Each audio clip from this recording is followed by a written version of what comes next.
Is it a bird? Is it a plane? No, it's not a fictional person. It's a live, very alive human being who's literally gone over the edge. If you think this adventure is little more than swinging from a tree, think again. These California cliffs are hundreds of feet high above sea level. If that is the risk, it is also the reward.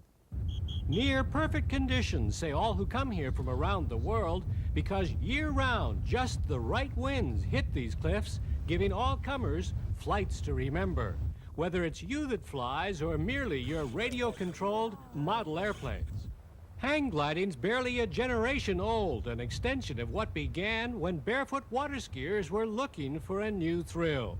Thrill seekers show up here at Torrey Flight Park every day. Vacationing Pennsylvania electrician David Benneman is typical. When they first started hang gliding, they've always had an interest in getting up in the air, and it's the wind and the sea, and it's the whole romantic thing, I guess.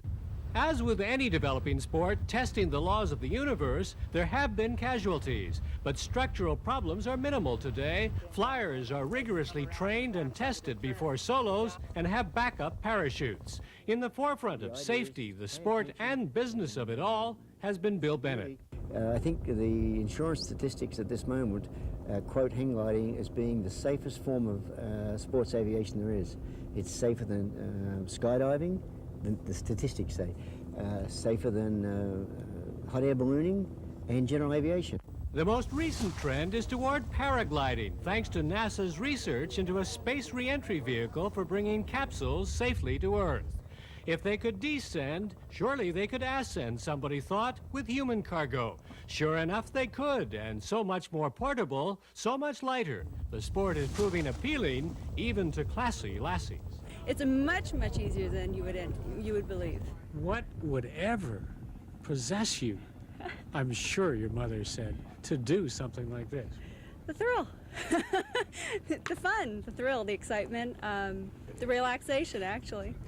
There are now 10 times as many paragliders as hang gliders. Blazing the trail to making it a business is computer expert turned entrepreneur Marcus Salvamini, who designs, coordinates production, and sells paragliders and accessories. Is it worth it? I sometimes wonder myself. If I went back into the computer business, I'd be a lot richer than I am today.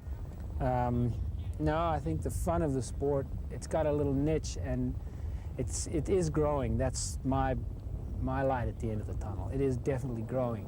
If it grows anywhere in the proportions that it grew in Europe, then it certainly will be a very profitable business.